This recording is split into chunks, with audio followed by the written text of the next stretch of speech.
more things being said. This is going to be incredibly disruptive. We're going to see huge price shocks in natural gas. We're going to see huge price shocks in oil. And then something that a lot of people don't bake in is there are certain things that Russia really controls in the world market, like nickel. And nickel is essential for making batteries. That's part of the whole renewable energy future of renewable energy supply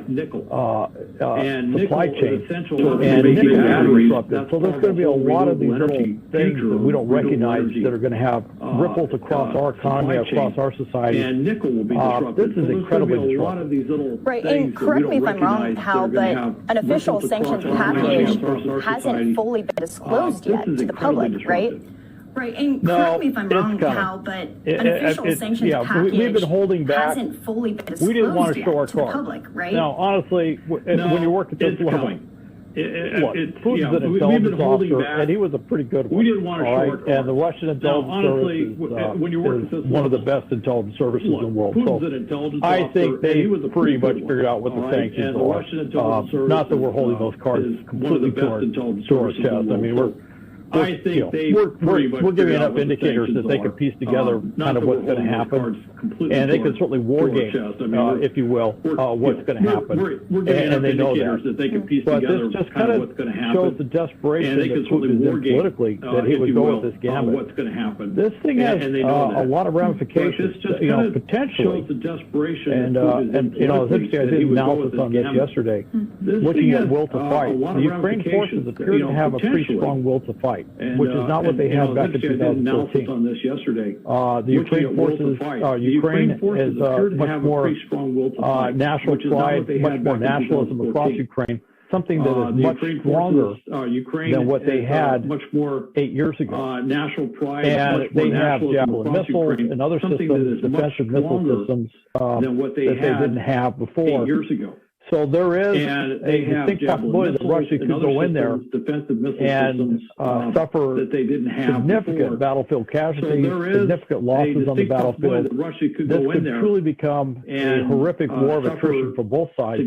But for Russia, this could pose a big problem. I'm not sure how committed Russian troops are at the troop level. When you start seeing a third of your tank company go up in flames because of missiles, and you can't figure out where the missiles are coming from exactly, and you're a young conscript that's been abused, and you're not sure why you're there, why you're fighting, what he has the outfit are like brother Russians or something. You're not quite sure what's going on there. That can really slow down your offensive operations and increase the amount of casualties and attrition they face. That can really slow down your offensive operations. I haven't done the math on this looking at satellite photos. According to reports, most of the operational ground combat unions in the Soviet military are arrayed around Ukraine. The operational ground combat significant as those forces are, what to me is more significant is the fact that that's not all they have, but that's most of what they have. By some estimates, up to 75%. To me, is more significant. And if they start suffering casualties and they start suffering losses, they've got to figure out a way to rotate units to bring in additional personnel, which could cause them to hollow out other military forces around Russia. And remember, there are military forces in a couple of provinces in Georgia that they have never pulled back from. There's the ongoing, military forces although in a couple of much less, in Georgia conflict in Chechnya. And I have to believe that if they start hollowing out those forces, Georgia and certainly the rebels in Chechnya will see this as an opportunity to maybe reverse their fortunes, if you will, on the battlefield. Well, I just pulled up video of evacuees from separatist-controlled regions in eastern Ukraine. They're arriving in Russia right now. Could we see more of this in the coming days after this announcement from Putin? Controlled regions in eastern Ukraine. They're arriving in Russia right now. I hate to even call them refugees. Could we see more of this in the coming days after this announcement from Putin? Purely orchestrated by Russia.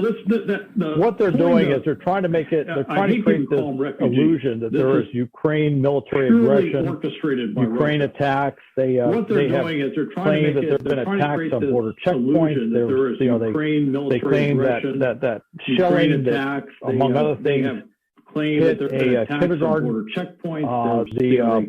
The blowing up of the vehicle, which they claim was a terrorist attack by Ukraine.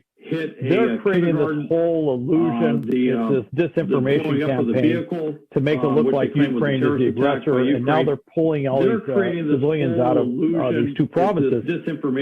What that does twofold. It fits the narrative that they're trying to push, which is there's Ukraine military aggression, and that they're going in there to help these ethnic Russians, these independent republics, from this unvarnished Ukraine military aggression, which is killing civilians and all the stuff that Russia wants the world to believe, which frankly, I can't think of any country in the world believes this, to include countries that probably are not that, frankly, not necessarily I can't think of any completely non-aligned with Russia. To include countries that probably are not. But the other side is this: it's also clearing that zone of action. Completely non-aligned. They're preparing this battle space, if you will, for some high-intensity conflict.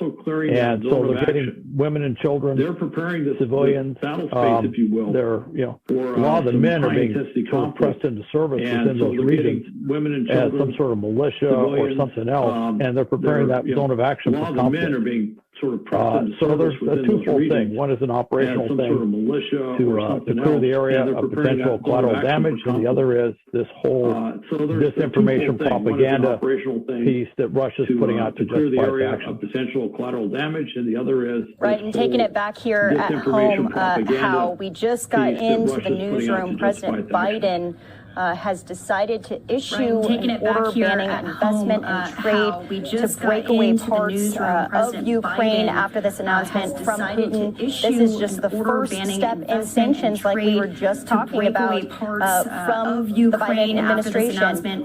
Could there be more? What could be next, Hal? In sanctions, like There we were will just be more, talking about, and one of the ones that everybody's looking at is banning Russia, banning Russian corporations, banning Russian oligarchs in particular from participation in SWIFT, which is the international banking system. Banning Russian corporations, and if Russia is taken out of SWIFT, in particular, that makes their ability to conduct world trade extremely difficult, bordering on impossible. Now, one of the things that's been happening is this growing relationship with China. And one of the things that China said recently was that they would become Russia's banker, if you will, if Russia was kicked out of the SWIFT system. And one of the things that China said recently was that they would become Russia's bankers, there's really a bit of a challenge there in terms of economic alignment. Russia economically is more aligned with the West and Europe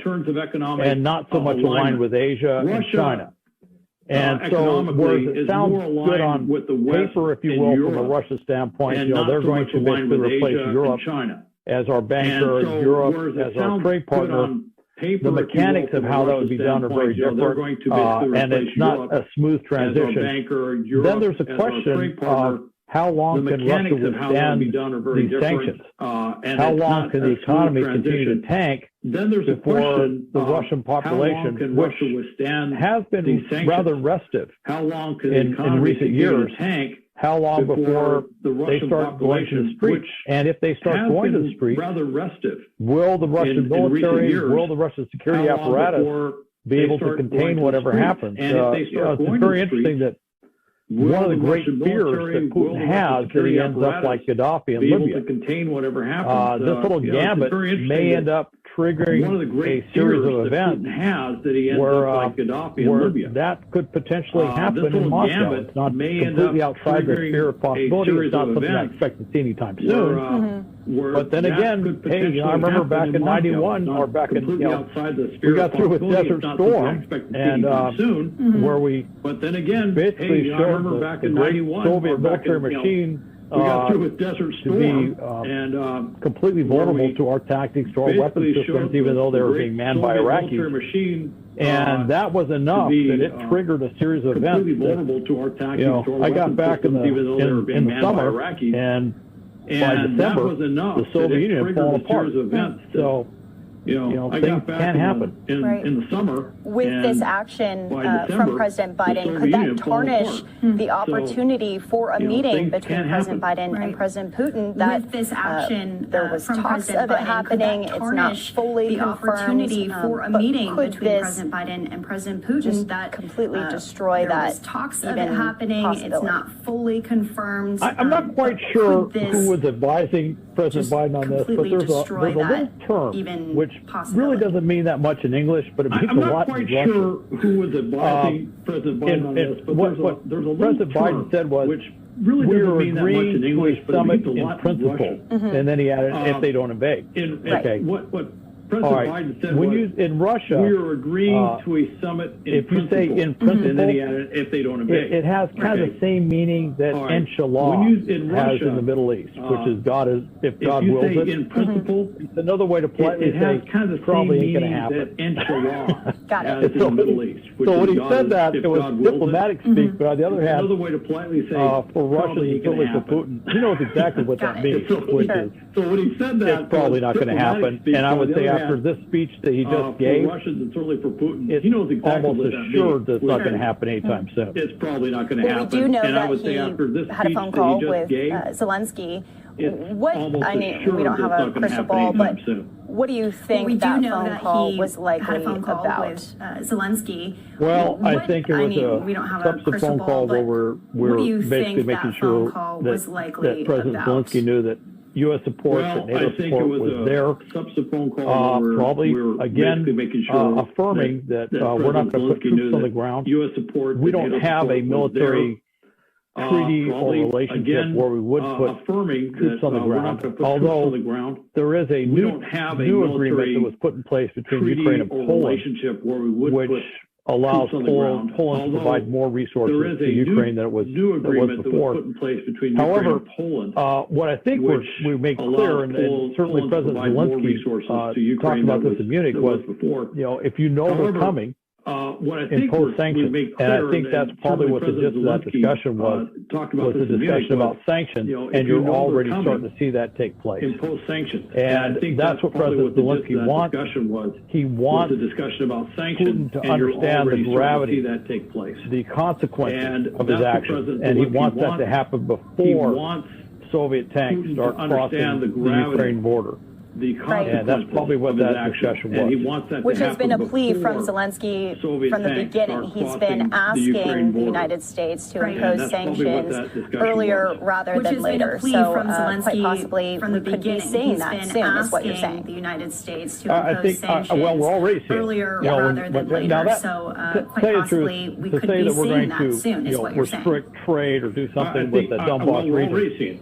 I don't know how many contracts are really even going with the Donbass region at this point, because it's been a conflict region for a long time. So I don't know how many contracts that's, to me, that's more of a gesture.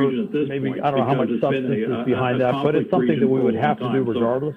That's with those, now they certainly they've called themselves breakaway republics, and Russia has recognized them something that we would have as to do regardless. Independent states. It's something we have to do. Certainly they've called themselves breakaway republics, and Russia has recognized But the other side of this is, I think you're going to see more sanctions hit very quickly. I think this is going to roll out very fast. And what's interesting is you have members of Congress who have been saying this. Not always kindly towards the administration, but they've been saying this for some time, that we need to get the sanctions regime going. And so you may see a coalescing of a lot of that we need to different get the sanctions regime politicians, going. if you will, political leaders so you may see in Washington, D.C. falling behind the sanctions regime. And I'm hoping that we see some bipartisanship in how we approach this. Political leaders in Washington, D.C. All right, how come for any last thoughts on this as we move forward and things really seeming to pick up today specifically?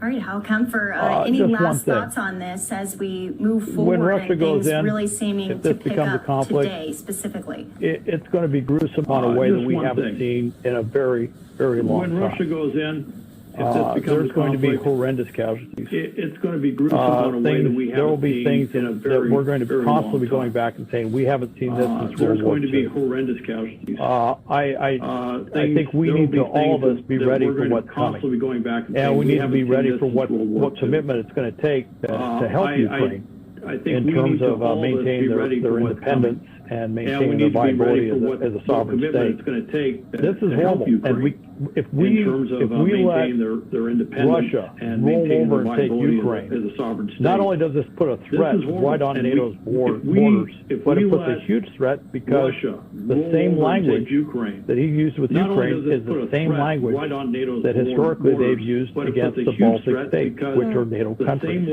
And when he goes into the, if he goes into the Baltic states, if he tries to do this in Latvia, Lithuania, or Estonia, then we have Article 5 of NATO kicking in, and at that point, we're all at war with Russia.